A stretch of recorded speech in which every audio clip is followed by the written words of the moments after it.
And I've got to say, we are privileged. We are absolutely privileged to have another senior figure in the Republican Party, a former judge, current television host, and a major opinion leader and commentator in the American political scene.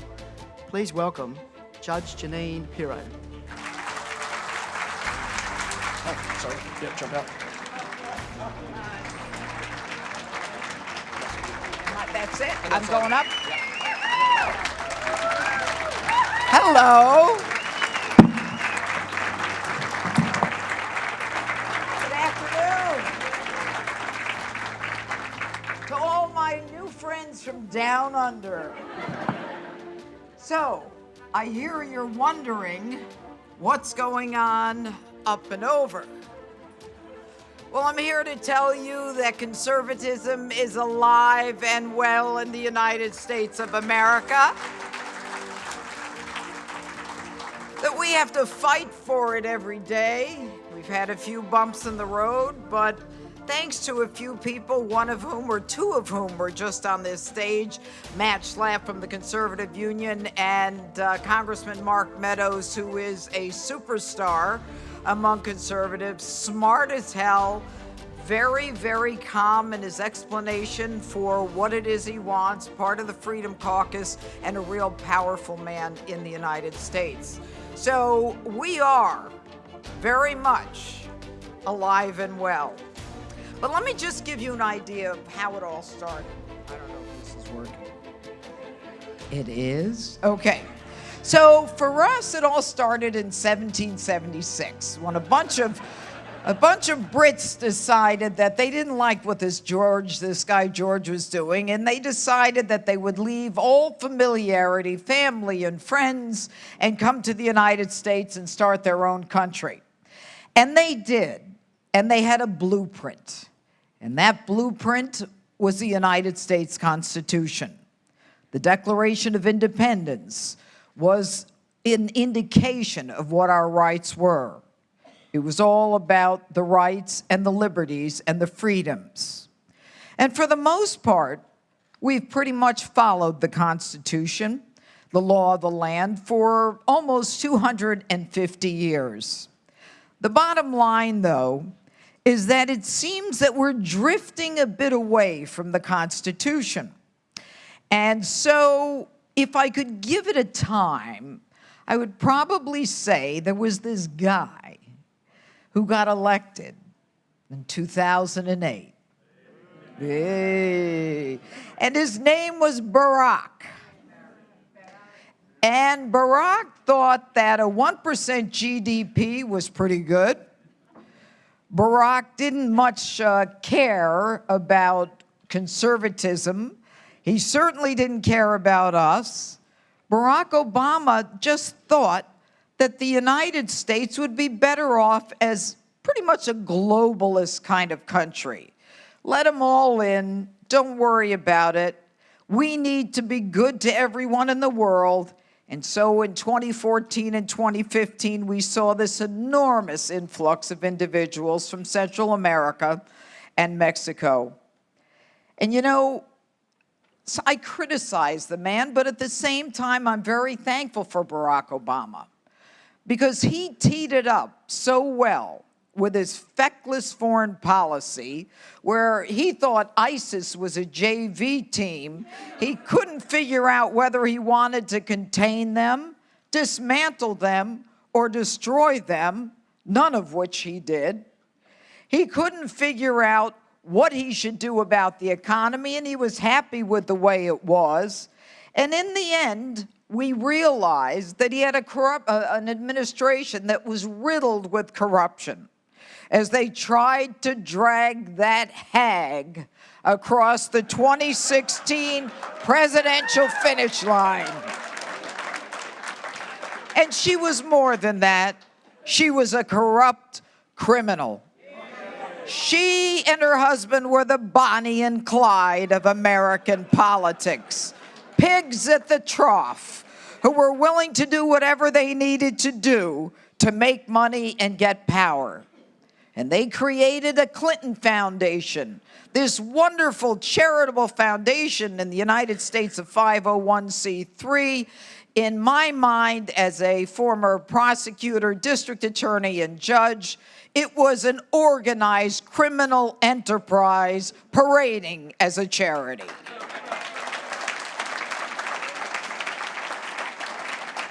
And it was all pay for play. You give us $145 million into our trusty charity, and we will sell you 20% of America's uranium. And that went to Russia. It wasn't supposed to leave the country, but we really don't know where it is now. But what I can tell you is that uranium obviously is used for nuclear weapons, but more importantly, in my mind, for Molly 99, Congressman. Molly 99 is a product or an element that is used in nuclear medicine. And we buy it now from foreign countries. According to the law, we need to make it in the United States, but we don't. And so we rely on other countries to get our nuclear medicine to diagnose our heart disease, our heart disease, our diabetes, and in my case, cancer. And I'm cancer-free now, so it really doesn't matter. But thank you. I'm one of the many, believe me. But the Molly 99 thing, I couldn't figure out. I kept saying, Janine, what is with the uranium and these people? They're selling 20% of our uranium, and they say, no, CFIUS, the Committee on Foreign Investments, they had to approve it. Well, who's on CFIUS? Well, number one, the State Department was the big dog, and then you had Eric Holder, and then you had all of the other Obama, Clinton sycophants, so they approved it. Now, so in a way, I'm thankful for Obama, because if it weren't for him, it wouldn't have been teed up for the outsider president, for the man who came in at just the right time. He knew that America could be great again. He knew that it was a choice to be great again, that we didn't have to accept what they were telling us. He was a man who believed in law and order. Very dear to my own heart as a prosecutor. The conviction of what he believed, everything he promised, he delivered on. He said he would move the embassy to Jerusalem in Israel. And Obama said it, and Clinton said it, and I think Bush said it too. They all were full of it. All right? He delivered. He said that he would improve the economy. We have 7.5 million new jobs since he was elected.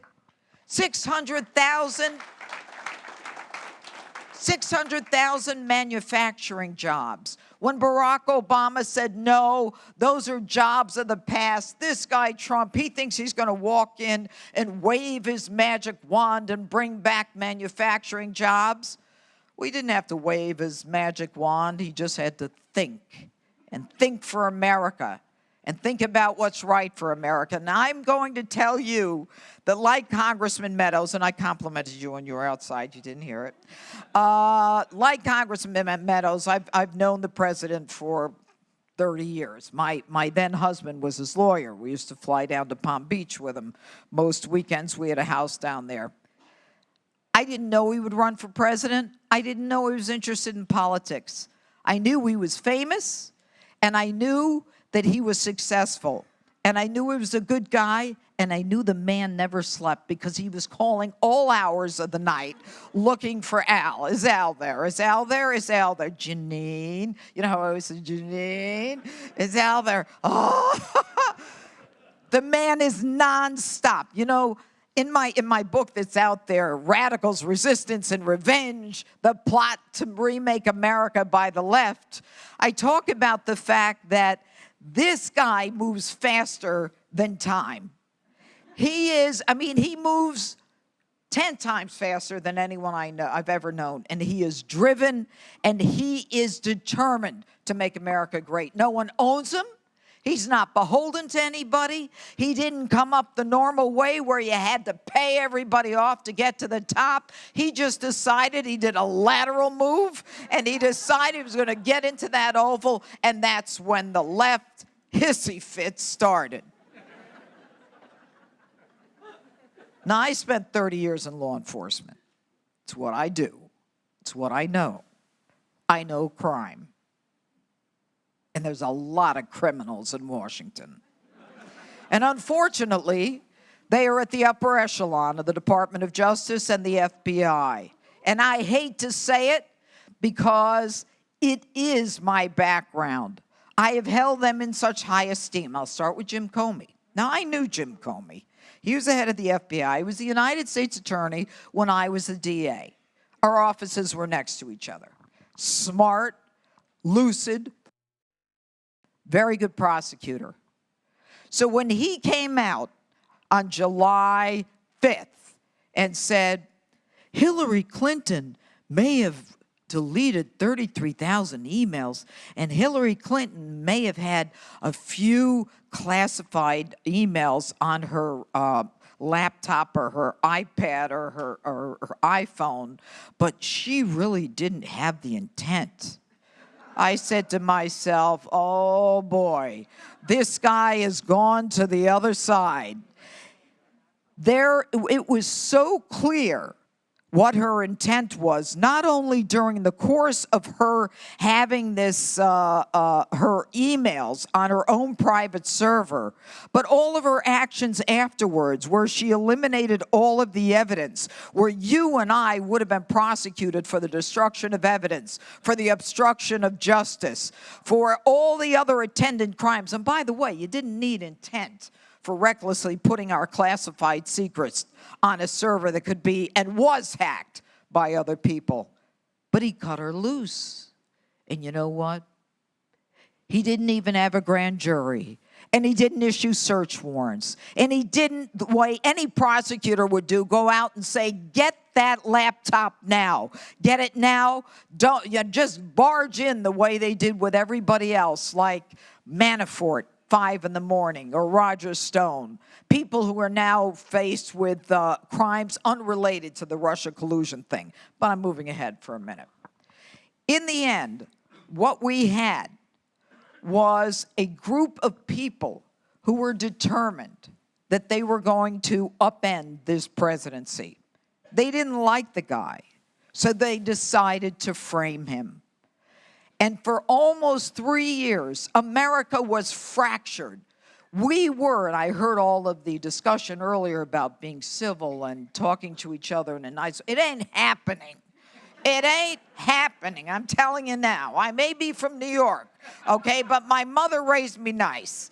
It ain't happening, all right? When you have people in the FBI who make a joke out of an investigation, where they give immunity away like a lollipop. Immunity. You don't give someone immunity unless they give you something in return. So I will let you get away with stealing that dish, Mrs. Smith, if you tell me who cut you in, or who let you into the store, or who looked the other way. You got to give me something before I give you that immunity. Like 30 people got immunity. Nobody was required to testify. It was a pathetic use of power to destroy a president.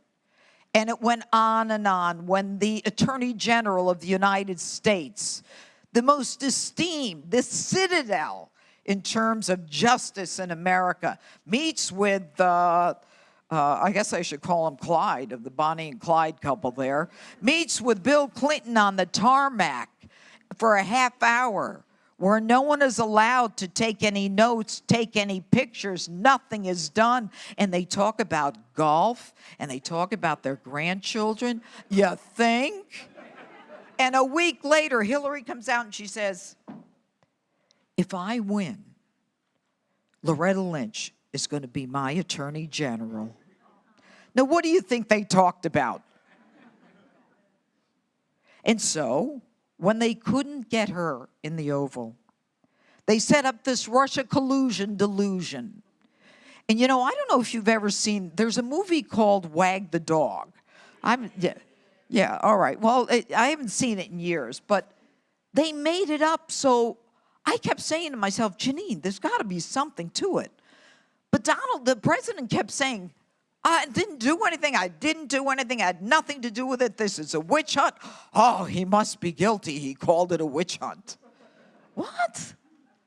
And so Hillary Clinton invested her money, and she was pretty much running the DNC, into a law firm called Perkins Coie.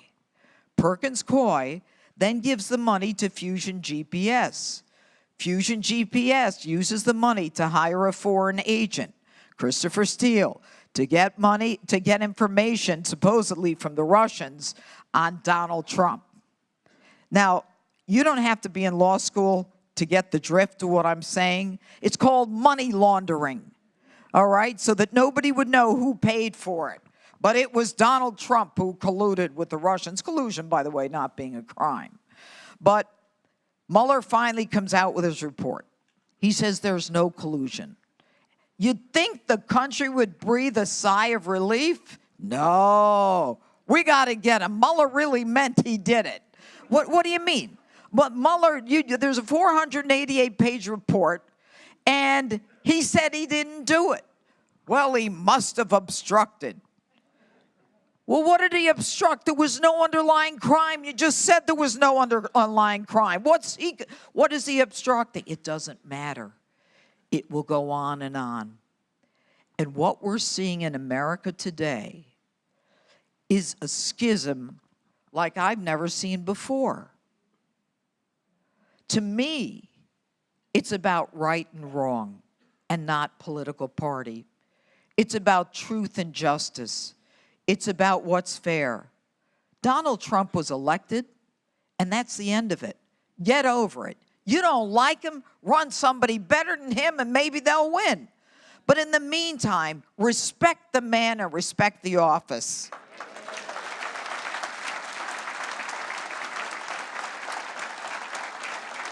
But it ain't going to happen. It ain't going to happen. There's no way it's going to happen. And they won't give him credit for anything. They say the man wants to go to war. He wants to pull the trigger. Well, he didn't do it in North Korea. He didn't do it in Iran. I mean, and they keep saying any minute he's going to pull the trigger. He's shown incredible restraint. And, I'm going to end this discussion about Hillary and what went on with the Department of Justice and the FBI. A lot of people say the idea of a deep state. Do you know what we mean by deep state? All right. People, I apologize, I don't know Australian government, and I should have studied more before I got here, but I was a little busy. So anyway, there is a group within the government that is basically running it or making decisions. And so this dossier that you've heard about was used to spy on someone they say was connected to the Trump campaign. And they say there was no human source, no, confidential informant, no spy. But the truth is that there was. And in the end, what we know is that our American justice system was turned upside down, where one political party was literally spying on the opposing party in a presidential election. One of the worst things we have ever seen in the history of our great nation. And the shame of it is that there have been no consequences yet. But I do have faith. I do have faith that William Barr, the new Attorney General, and a guy by the name of Durham in Connecticut will get to the bottom of what happened, and there will be consequences. Because as a prosecutor, I don't want to know that somebody's sorry or that someone wrote a report. There's got to be a consequence. Otherwise, it will happen again. So, all right, so let's talk about the things that are making America a little crazy these days. One is immigration. And the problem with immigration is that America is a very generous country. We have open arms for all immigrants. In fact, we are all immigrants ourselves, unless you're a Native American, and we recognize that. It is the illegals that are creating the problem. There are almost 1 million that have come in since October of last year. This 1 million comes in, and they end up being released into the interior of the country because we can't house them. We don't have the facilities to house them. And so they're released and told to come back for a court date. Many of them are claiming asylum. Something like 86 to 90% don't come back to reaffirm their original claim of asylum. You draw your own conclusions. The president is concerned about this border issue for a variety of reasons. 90% of the heroin that comes into the United States comes through the southern border. There is a drug cartel. Drug cartels, there was a bust for fentanyl that I believe could have killed everyone in, I think, the largest city in America. It was this incredible bust of fentanyl that was huge, that would have crippled the largest city in the United States. There's human trafficking. There are young girls who are brought over, children who are used to make it look like they're members of families. The horrors are awful. I've been on the border. I've seen it. They have what's called rape trees, where the woman's clothing is just hung on the tree where she is raped. This is what I heard from the citizens who live at the border. Now, I want to know, for security reasons, who's coming in? Are you a criminal? Are you a sex offender? Are you a pedophile? Are you a gang member? Are you a member of MS-13? Are you a drunk? Do you drink when you drive? Do you think it's okay to beat your wife? Do you think it's okay to steal? You think you can just come in and enjoy the cornucopia of rights and privileges with no responsibilities? And many come in waving flags from other countries. And God forbid you try to send them back to that country, and they will claim their constitutional rights, their American constitutional rights, kicking and screaming. The school systems are overburdened. Teachers now have to teach kids in languages that they don't know. School districts are paying for more teachers who speak different languages. Our social net is being burdened by this. What we've got to do is identify, for security reasons, who they are. MS-13 is now in New York. Do you know how you get into MS-13? You have to kill someone, and you have to kill them in front of a group. That's the initiation. I know from when I was a DA, I used to prosecute them. They are barbaric. The torture is medieval. A few weeks ago, they literally cut the hearts out of young people. 2 girls, one said something on the internet, and her girlfriend walking home with her, 16 years of age. Both parents were on my show. They were beaten and battered so badly and cut with a machete, they needed the odontology reports to identify the girls. We don't want that. But once you prove to me that you're not a criminal, that you come here for a reason, that you have something to offer this country, then get your ass to the back of the line behind everybody else who got a visa, who got a lawyer, who came here legally and did it the right way.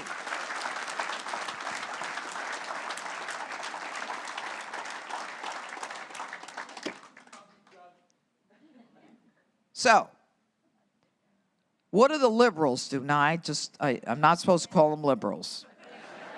What do the left-wing socialist progressives do? They create sanctuary cities.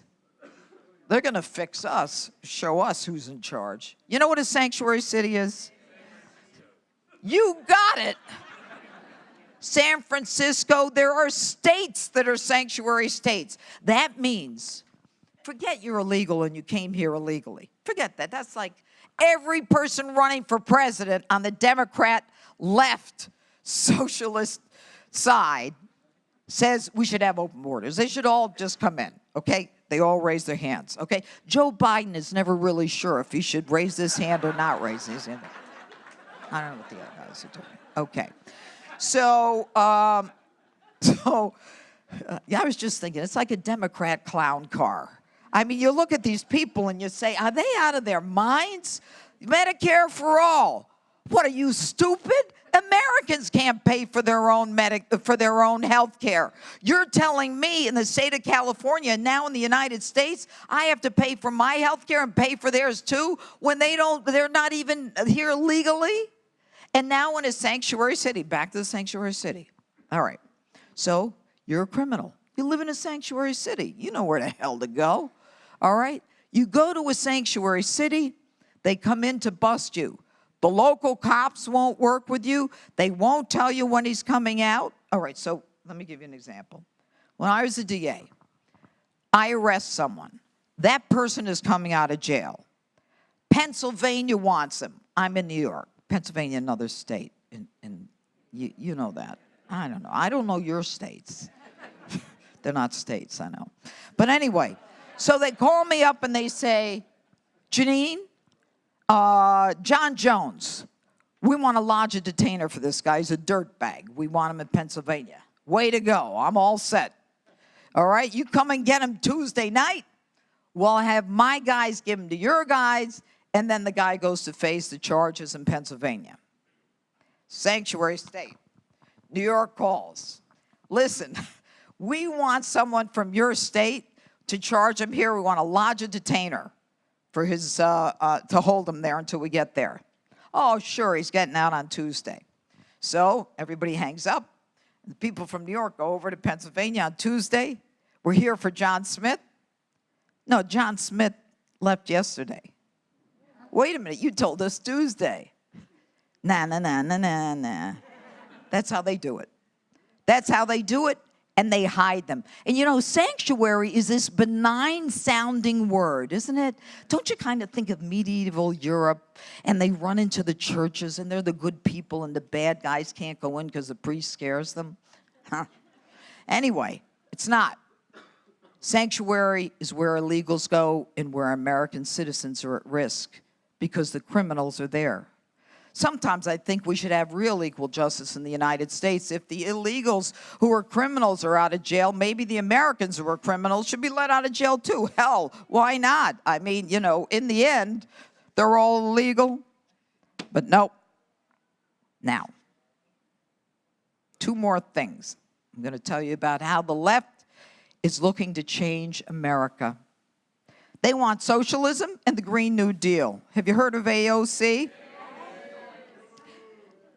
She's an interesting character. Notice how I restrained myself. She wants a Green New Deal, and they want to have zero carbon emissions. Well, net zero carbon emissions. Because they know that they still have the emissions from the bovines, the bovine flatulence, the cows farting. Because the cows fart, we still have emissions. So they're upset about that. So they go back to AOC and they say, are you with the press? Oh boy, because you're writing like crazy, and you're writing, and I'm saying to myself, what did I say? I got myself in trouble again. Anyway, so she says, they say, well, you can't eliminate the cow's flatulence. And she says, well, at some point we have to rethink this hamburger thing. You shouldn't have to have hamburgers for breakfast, lunch, or dinner. You get the drift? They're going to tell you what to do, what to eat, how to think. And they don't want to hear what you have to say. Because if you're a conservative, they're going to shut you down. We try to go to Berkeley, and they riot for 12 hours and protest and burn the building and destroy the windows. 12 hours. You know how many people were arrested? 1. I spoke to a cop in Berkeley. He said the guy wanted to get his street creds. He insisted on being arrested, okay? You know, I got arrested at Berkeley. So, why? Because the police chief told them to stand down. So in addition to sanctuary cities, we now have stand downs, where law enforcement is being told to stand down. Now, I say to cops, because I worked with them for 30 years. I had 50 who worked for me in my own office. I say, look, you took an oath, you got a badge, you got a gun. If some politician tells you to stand down, then get the hell out of that department or get the hell out of police work, because that's not what you're supposed to be doing. But they are. They are trying to convince people that even if you do wrong, you're not going to be arrested. And that's what Antifa is about. You know, what a bunch of coward wimps. I mean, they're all dressed in these black ninja get-ups. You know, if they were real men or women, at least they'd show their faces, but no. And they are attacking people. You wear a MAGA hat, you got to be careful. I got a whole list of cases there. I'm not going to read them to you. Well, yeah, domestic. But the bottom line is this. The police are standing down where Antifa is. And so the law and order is upended in the United States. The conservatives are being told that they can't speak a certain way, that they can't speak at certain places, that their thoughts offend other people. I want to go back to that 1776 where I started. The First Amendment is about free speech. I guarantee you, as sure as I'm standing here, that there will be an effort, if not a successful one, to restrain freedom of speech in the United States. I hope I'm wrong. I hope I'm wrong. But for me, it all started on September 25th of 2012. Barack Obama is speaking 2 weeks after Benghazi, where 4 were killed, an American ambassador and 3 other Americans, CIA guys. And I'll never forget, he's at the UN, you know, that green marble wall at the UN? And he said, the future cannot belong to those who slander the Prophet of Islam. And I remember saying to myself, Janine, did he just say what you thought he said? The future must not belong to those who slander the Prophet of Islam. That means slander is speech. Libel is written. He's talking about cutting back the speech. You put the dots together. They're telling us we can't speak. They're limiting where we can speak. Then they're doing what's politically correct. And that's why he came to us at just the right time, because we were fed up with political correctness. He spoke the way we understood. He said what we were thinking. He wanted what we wanted. But now they call him a racist, a sexist, a misogynist, a xenophobe. And they do it so often. You say something often enough, people start to believe it. In the United States, free speech is almost absolute, other than yelling fire in a crowded theater or, causing imminent, illegal, unlawful action. Hate speech is protected speech. Otherwise, who needs a First Amendment? If everybody agrees with what you're saying, then we don't need free speech. But what's happened is they're now saying we have to get rid of hate speech because it creates a problem. It's about bigotry. It is intimidating. It's wrong. But even the United States Supreme Court has said hate speech is protected. Otherwise, we wouldn't need the First Amendment. The movement now is to change it. The thinking is that they're triggered. I say something and you're offended. You're triggered. Honestly, I don't give a damn if you're triggered. I got a right to say it.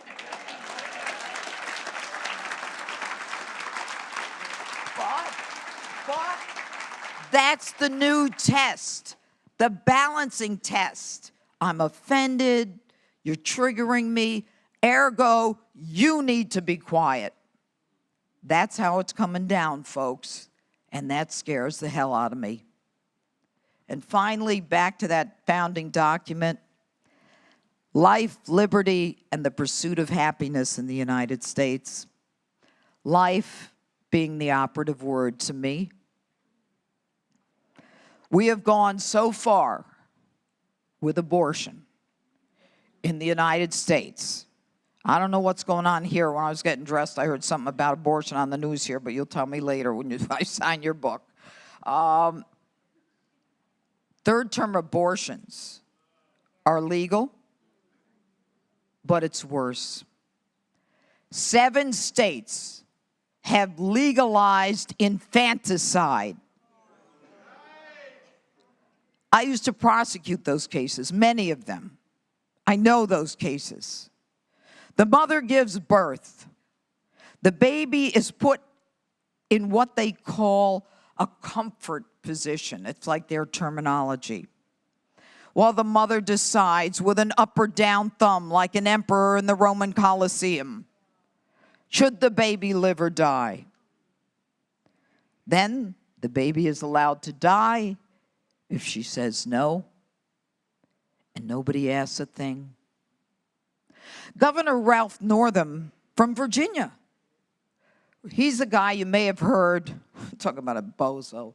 This is a guy who, this guy is in blackface in his yearbook.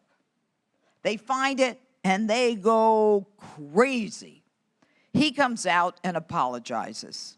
Okay, everybody wants him gone now, right? But then again, he's a Democrat. He'll probably never go, right? Right.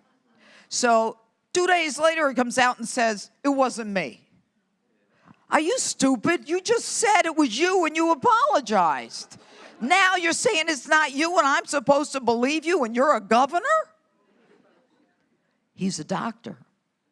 He explained in Virginia that whole process of the baby in the comfort zone. And then you let it die or you make sure it doesn't live. Now, Mr. Northam, Dr. Northam, Governor Northam,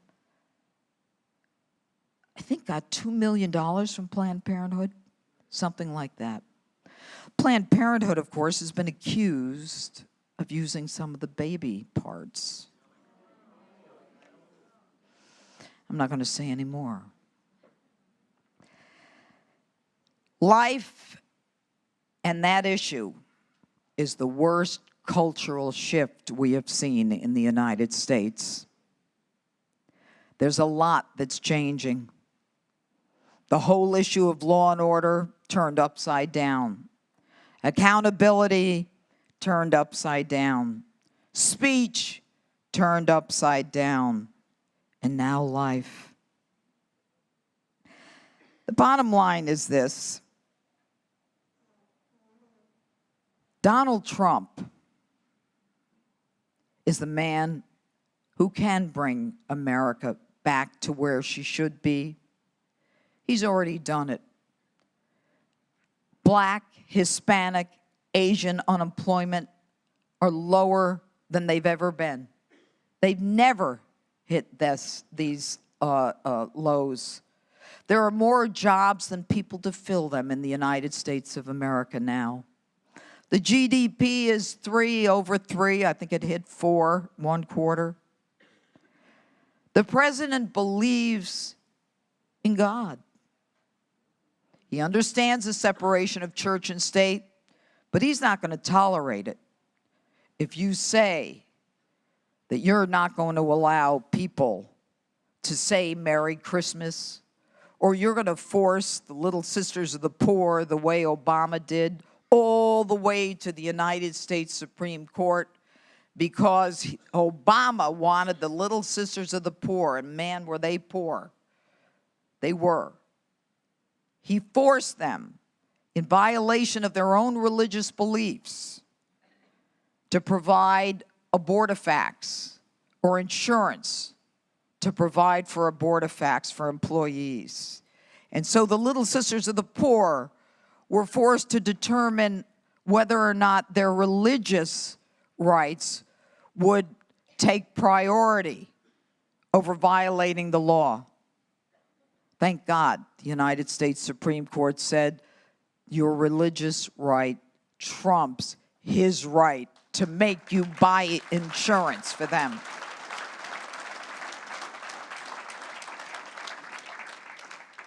I love my country.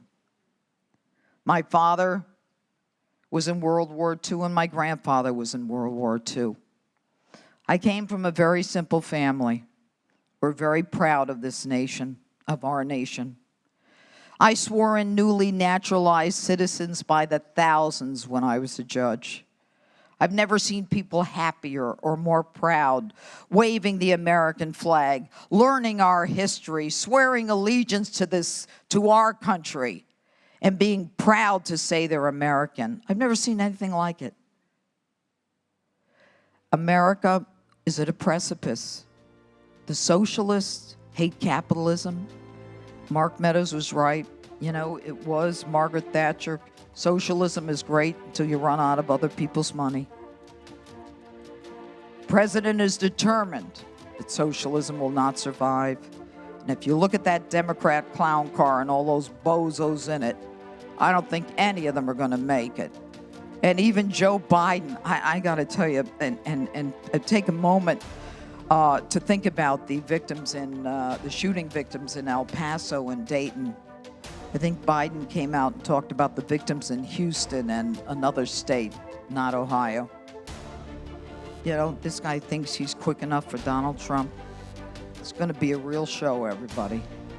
Anyway, I want to thank you for being here. This is so important. Thank you for taking the time to be here. We believe in the same things: freedom, the ability to live your life without people dictating to you, and being able to keep at least some of your money so maybe you can go on a vacation or do something special for yourself. God bless you, and thank you for having me.